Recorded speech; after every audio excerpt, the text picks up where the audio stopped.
नमस्ते, मेरा नाम नरेंद्र चौहान है। आज हम कक्षा 10वीं विज्ञान विषय अध्याय 1 रासायनिक अभिक्रिया एवं समीकरण का अध्ययन करेंगे, जिसमें हम अभ्यास के प्रश्नोत्तरों को समझेंगे और याद करेंगे।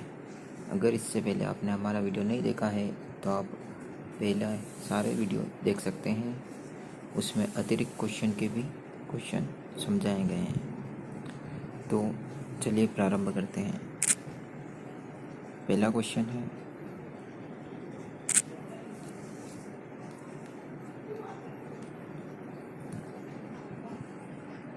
नीचे दी गई अभिक्रिया के संबंध में कौन सा कथन असत्य है। तो इसमें आप सबसे पहले समीकरण को देखिए, 2PbO प्लस C, फिर तीर का निशान 2Pb प्लस CO2। यहाँ पर हम सबसे पहले पहला वाला ऑप्शन देखते हैं। सीसा अपचयित हो रहा है। शीशे का सूत्र है Pb। क्या सीसा अपचयित हो रहा है? देखिए, हमें बताना है कौन सा कथन असत्य है। ठीक है, तो सबसे पहले शीशा अपचयित हो रहा है। क्या इस वाली समीकरण में शीशा अपचयित हो रहा है, अर्थात उसमें ऑक्सीजन का ह्रास हो रहा है? देखिए, PbO प्लस C, फिर तीर का निशान, फिर 2Pb प्लस CO2, यानी कि जो शीशा है वह अपचयित नहीं हो रहा है, अपचयित हो रहा है PbO, अर्थात लेड ऑक्साइड अपचयित हो रहा है, शीशा अपचयित नहीं हो रहा है।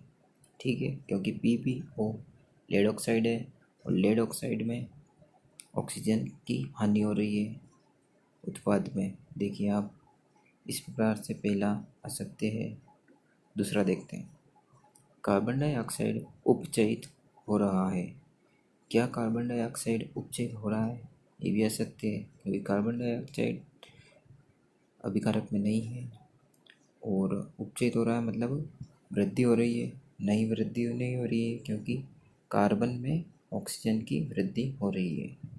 देखिए, C में O2 की वृद्धि हुई है, तब जाके CO2 बना है, अर्थात C उपचयित हो रहा है, मतलब कार्बन उपचयित हो रहा है तथा लेड ऑक्साइड अपचयित हो रहा है। तो इसका आंसर होगा पहला वाला, अर्थात A और B दोनों असत्य है। दूसरे समीकरण दी हुई है Fe2O3 प्लस 2Al, तीर का निशान Al2O3 प्लस 2Fe। ऊपर दी गई अभिक्रिया किस प्रकार की है? तो आप देख सकते हैं इसमें किस प्रकार की है। यह अभिक्रिया है विस्थापन अभिक्रिया, क्योंकि इसमें आपको दिख रहा है कि विस्थापन हो रहा है। देखिए, जो एल्यूमिनियम है उसने आयरन को विस्थापित किया है और एल्यूमिनियम ऑक्साइड बना दिया है। इस प्रकार यह विस्थापन अभिक्रिया है। अगला क्वेश्चन, तीसरा, लौह चूर्ण पर तनु हाइड्रोक्लोरिक अम्ल डालने से क्या होता है? सही उत्तर पर निशान लगाइए। इसका आंसर है पहला वाला, हाइड्रोजन गैस एवं आयरन क्लोराइड बनता है। ये हमने प्रैक्टिकल भी किया था, क्रियाकलाप, उसमें हमने बताया था। ठीक है, अगला प्रश्न है चौथा, संतुलित रासायनिक समीकरण क्या है? रासायनिक समीकरण को संतुलित करना क्यों आवश्यक है? संतुलित रासायनिक समीकरण के बारे में हमने आपको पिछले वीडियो में समझा दिया है, फिर अब हम इसका उत्तर समझ लेते हैं। रासायनिक अभिक्रिया जिसमें दोनों पक्षों के प्रत्येक तत्व के परमाणु बराबर संख्या में होते हैं, अर्थात उत्पाद में और अभिकारक में दोनों तरफ परमाणुओं की संख्या अगर समान है तो वह समीकरण संतुलित रासायनिक समीकरण कहलाती है। द्रव्यमान संरक्षण का नियम के अनुसार द्रव्यमान न बनाया जा सकता है और न ही नष्ट किया जा सकता है। इसलिए एक रासायनिक अभिक्रिया में अभिकारक का कुल द्रव्यमान उत्पादों के कुल द्रव्यमान के बराबर होना चाहिए, अर्थात प्रत्येक तत्व के परमाणुओं की कुल संख्या दोनों तरफ बराबर होनी चाहिए। इसलिए एक रासायनिक समीकरण को संतुलित करना आवश्यक है। 5वां, निम्न कथनों को रासायनिक समीकरण के रूप में परिवर्तित कर उन्हें संतुलित कीजिए। ये हम आपको दे देते हैं क्वेश्चन, ये आपको करना है क्योंकि मैंने पहले भी समझा दिया है समीकरणों को संतुलित कैसे किया जाता है। अगर आपसे नहीं होगा तो आप हमें बताइए, हम फिर से आपके लिए वीडियो बनाएंगे। छठा आपने कर ही लिया था, निम्न रासायनिक समीकरणों को संतुलित कीजिए। सातवां भी रासायनिक समीकरण संतुलित करना है। आठवां भी संतुलित रासायनिक समीकरण लिखना है तथा अभिक्रिया का प्रकार बताना है। ये भी आप कर लीजिएगा। 9 वाला, ऊष्माक्षेपी एवं ऊष्माशोषी अभिक्रिया का क्या अर्थ है, उदाहरण सहित समझाइए। पहला, ऊष्माक्षेपी अभिक्रिया जिन अभिक्रियाओं में उत्पाद के साथ साथ ऊष्मा का भी उत्सर्जन होता है उन्हें ऊष्माक्षेपी अभिक्रिया कहते हैं। ठीक है, अर्थात ऊष्मा का उत्सर्जन होता है, ऊष्मा निकलती है, ऊष्माक्षेपी अभिक्रिया कहलाती है, जिससे प्राकृतिक गैस का दहन CH4 प्लस O2 फिर का निशान CO2 प्लस 2H2O प्लस ऊष्मा, यहाँ पर ऊष्मा निकल रही है, ऊष्मा का उत्सर्जन हो रहा है, इसलिए यह ऊष्माक्षेपी अभिक्रिया है। दूसरा इसी में है, ऊष्माशोषी अभिक्रिया किसे कहते हैं, जिन अभिक्रियाओं में अभिकारकों को तोड़ने के लिए ऊष्मा, प्रकाश या विद्युत ऊर्जा की आवश्यकता होती है उन्हें ऊष्माशोषी अभिक्रिया कहते हैं, अर्थात ऊष्मा का अवशोषण होता है। जैसे सिल्वर क्लोराइड का प्रकाश की उपस्थिति में सिल्वर तथा क्लोरीन में बदलना, 2AgCl तीर का निशान 2Ag प्लस Cl2, इसमें सूर्य के प्रकाश के द्वारा हम अभिकारकों को तोड़ रहे हैं तथा ऊष्मा का अवशोषण हो रहा है। ठीक है, अगला क्वेश्चन है 10वां, श्वसन को ऊष्माक्षेपी अभिक्रिया क्यों कहते हैं, वर्णन कीजिए। सभी जीवों की कोशिकाओं में ग्लूकोज ऑक्सीजन के साथ क्रिया करता है, दिख रहा है आपको समीकरण में, और ऊर्जा प्रदान करता है। इस विशेष दहन अभिक्रिया का नाम श्वसन है क्योंकि इस अभिक्रिया में ऊर्जा निकलती है, अतः इस अभिक्रिया को ऊष्माक्षेपी अभिक्रिया कहते हैं। इसका समीकरण है C6H12O6 प्लस 6O2 तीर का निशान 6CO2 प्लस 6H2O प्लस ऊर्जा। अगला क्वेश्चन है 11वां, वियोजन अभिक्रिया को संयोजन अभिक्रिया के विपरीत क्यों कहा जाता है, इन अभिक्रियाओं के लिए समीकरण लिखिए। तो आपको पता है कि वियोजन और संयोजन अभिक्रिया क्या होता है। वियोजन में आपको पता ही है और संयोजन में, तो संयोजन में देख लेते हैं हम। संयोजन में क्या होता है, दो अभिकारक मिलकर एकल उत्पाद बनाते हैं, और वियोजन में एकल अभिकारक मिलकर दो या दो से ज़्यादा उत्पाद बनाते हैं। तो वियोजन अभिक्रिया वह है जिसमें एकल अभिकारक टूटकर दो या उससे अधिक उत्पाद बनाते हैं, जबकि संयोजन अभिक्रिया इसके बिल्कुल विपरीत है, जिसमें दो या दो से अधिक अभिकारक मिलकर एकल उत्पाद बनाते हैं। इनके उदाहरण नीचे दिए गए हैं, देख लीजिए। अगला क्वेश्चन है 12वां, उन वियोजन अभिक्रियाओं के एक एक समीकरण लिखिए जिनमें ऊष्मा, प्रकाश एवं विद्युत के रूप में ऊर्जा प्रदान की जाती है। ऊष्मा द्वारा वियोजन, इसका समीकरण दिया है CaCO3 तीर का निशान CaO प्लस CO2, इसमें ऊष्मा के द्वारा वियोजन हो रहा है। प्रकाश द्वारा वियोजन 2AgCl तीर का निशान 2Ag प्लस Cl2, सूर्य का प्रकाश, इसमें सूर्य के प्रकाश द्वारा वियोजन हो रहा है। विद्युत द्वारा वियोजन 2H2O फिर विद्युत द्वारा तीर का निशान 2H2 प्लस O2, इसमें विद्युत द्वारा के द्वारा वियोजन हो रहा है। अगला क्वेश्चन है 13वां, विस्थापन एवं दीर्घ विस्थापन अभिक्रियाओं में क्या अंतर है, इन अभिक्रियाओं के समीकरण लिखिए। सबसे पहला है विस्थापन अभिक्रिया।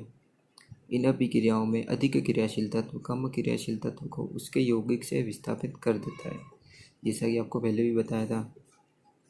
जैसे A प्लस BC का निशान AC प्लस B, यहाँ पर जो A है वह अधिक क्रियाशील तत्व है जो कम क्रियाशील तत्व को विस्थापित कर देता है। देखिए यहाँ पर सबसे पहले समीकरण दी हुई है Zn प्लस 2AgNO3 का निशान ZnNO3 ब्रैकेट के अंदर 2 प्लस 2Ag। जिंक ने सिल्वर को विस्थापित कर दिया है और जिंक नाइट्रेट बना दिया है। अर्थात जिंक सिल्वर नाइट्रेट में से Ag अर्थात सिल्वर को विस्थापित कर देता है और खुद जिंक नाइट्रेट बना लेता है। द्विविस्थापन अभिक्रिया।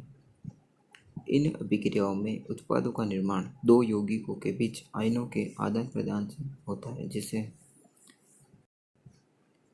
इसका एक उदाहरण है 2KBr potassium bromide, BaI2 barium iodide, 2Ki potassium iodide plus BaBr2 barium bromide. इसमें आप देख सकते हैं कि विस्थापन एक से ज़्यादा बार हो रहा है, अर्थात आयनों का आदान प्रदान हो रहा है। देखिए इसमें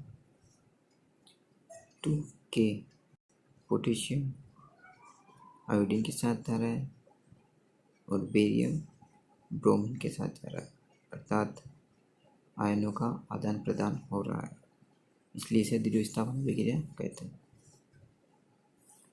अगला क्वेश्चन है सिल्वर के शोधन में सिल्वर नाइट्रेट के विलयन में सिल्वर प्राप्त करने के लिए कॉपर धातु द्वारा विस्थापन किया जाता है। इस प्रक्रिया के लिए एक अभिक्रिया लिखनी है, तो इसका उदाहरण दे रखा है Cu + 2AgNO3 फिर का निशान Cu ब्रैकेट के अंदर NO3 ब्रैकेट के बाहर 2 + 2Ag। अगला है अवक्षेपण अभिक्रिया से आप क्या समझते हैं, उदाहरण देकर समझाइए। जिस अभिक्रिया में अविलेय अवक्षेप का निर्माण होता है अवक्षेपण अभिक्रिया कहलाती है। ये भी हमने आपको समझाया था, जब किसी अभिक्रिया में अभिक्रिया होती है और उसमें कोई अविलेय पदार्थ का निर्माण होता है जो कि गलता नहीं है, अविलेय है, उसे अवक्षेपण कहते हैं और इस अभिक्रिया को अवक्षेपण अभिक्रिया कहा जाता है। जैसे निम्न अभिक्रिया में बेरियम सल्फेट के सफ़ेद अविलेय अवक्षेप का निर्माण होता है, इसलिए यह एक अवक्षेपण अभिक्रिया है। जैसे BaCl2 + K2SO4 तीर का निशान BaSO4 + 2KCl। अगला क्वेश्चन है क्वेश्चन नंबर 16। ऑक्सीजन के योग या ह्रास के आधार पर निम्न दो पदों की व्याख्या कीजिए, प्रत्येक के लिए दो उदाहरण दीजिए। पहला है उपचयन, दूसरा अपचयन। इनके बारे में भी हमने समझ लिया था, अब इनका आंसर देख लेते हैं। उपचयन, पहला है उपचयन, इसमें ऑक्सीजन की वृद्धि होती है, तो आप देख ही सकते हैं समीकरण में C+O2 ऑक्सीजन की वृद्धि हो रही है कार्बन में। दूसरा है 2Cu + O2, इसमें भी कॉपर में ऑक्सीजन की वृद्धि हो रही है, अर्थात यहाँ कार्बन तथा कॉपर का उपचयन हुआ है। दूसरा है अपचयन, इसमें ऑक्सीजन का ह्रास होता है, तो CO2 + H2 तीर का निशान CO + H2। अगला है इसी में CuO + H2 तीर का निशान Cu + H2। इसमें देखिए कॉपर ऑक्साइड में हाइड्रोजन दोनों मिलते हैं, तो कॉपर में से ऑक्सीजन का ह्रास हो जाता है, अर्थात कॉपर ऑक्साइड का अपचयन हुआ है। CO में से ऑक्सीजन हट के H2 अर्थात हाइड्रोजन के साथ चला गया है, अर्थात ऑक्सीजन की हानि कॉपर ऑक्साइड के साथ हुई है, अर्थात यहाँ कार्बन डाइऑक्साइड और कॉपर ऑक्साइड का अपचयन हुआ है। अगला क्वेश्चन है एक भूरे रंग का चमकदार तत्व X को वायु की उपस्थिति में गर्म करने पर वह काले रंग का हो जाता है। इस तत्व X एवं उस काले रंग के यौगिक का नाम बताना है। तत्व X जो तत्व है उसका नाम कॉपर और उसे काले रंग के यौगिक का नाम कॉपर ऑक्साइड है। ठीक है, इसके समीकरण है 2Cu + O2 तीर का निशान 2CuO। ये वायु की उपस्थिति में गर्म करने पर काले रंग का हो जाता है। अगला है लोहे की वस्तु को हम पेंट क्यों करते हैं। ये भी हमने पहले आपको समझा दिया था, फिर से एक बार देख लेते हैं।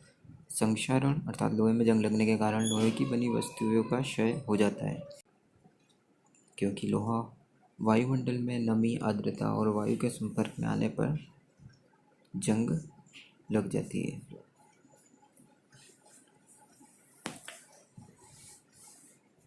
लोहे की वस्तुओं को हम पेंट क्यों करते हैं, क्योंकि संक्षारण के कारण लोहे की बनी वस्तुओं का क्षय होता रहता है। उसे इस होने वाले क्षय से बचने के लिए उस पर पेंट किया जाता है। अगला क्वेश्चन है क्वेश्चन नंबर 19, तेल एवं वसायुक्त खाद्य पदार्थों को नाइट्रोजन से प्रभावित किया जाता है। यह भी हमने पहले समझ लिया था, विकृत गंधिता वाला। तेल तथा वसायुक्त खाद्य पदार्थ वायु में उपस्थित ऑक्सीजन के साथ अभिक्रिया करके उपचयित हो जाते हैं तथा विकृत गंधित हो जाते हैं, अर्थात उनकी गंध बदल जाती है और उनका स्वाद भी बदल जाता है। इसीलिए उन्हें नाइट्रोजन युक्त किया जाता है, क्योंकि नाइट्रोजन सामान्य ताप पर आसानी से अभिक्रिया नहीं करती है। इसलिए तेल तथा वसायुक्त खाद्य पदार्थों को नाइट्रोजन से प्रभावित किया जाता है। अगला है क्वेश्चन नंबर 20, निम्न पदों का वर्णन कीजिए तथा प्रत्येक का एक एक उदाहरण दीजिए। पहला है संक्षारण, दूसरा विकृत गंधिता। पहला देखते हैं संक्षारण। जब कोई धातु आर्द्रता अम्ल आदि से संपर्क में आती है, जिससे क्रिया करके धातु की ऊपरी परत कमजोर हो जाती है, इस प्रक्रिया को संक्षारण या जंग लगना कहते हैं। जैसे लोहे के ऊपर जंग लगना, चांदी के ऊपर काली परत आना, तांबे के ऊपर हरी परत चढ़ना आदि संक्षारण के उदाहरण हैं। दूसरा है विकृत गंधिता। तेल तथा वसायुक्त खाद्य पदार्थ वायु से क्रिया करके विकृत गंधित हो जाते हैं। इस प्रक्रिया को विकृत गंधिता कहते हैं, जिससे चिप्स की थैली में से ऑक्सीजन हटाकर उसमें नाइट्रोजन जैसे कम सक्रिय गैस को भरना विकृत गंधिता को रोकने के लिए किया जाता है। तो ये हमारा पूरा अध्याय समाप्त हो चुका है। धन्यवाद।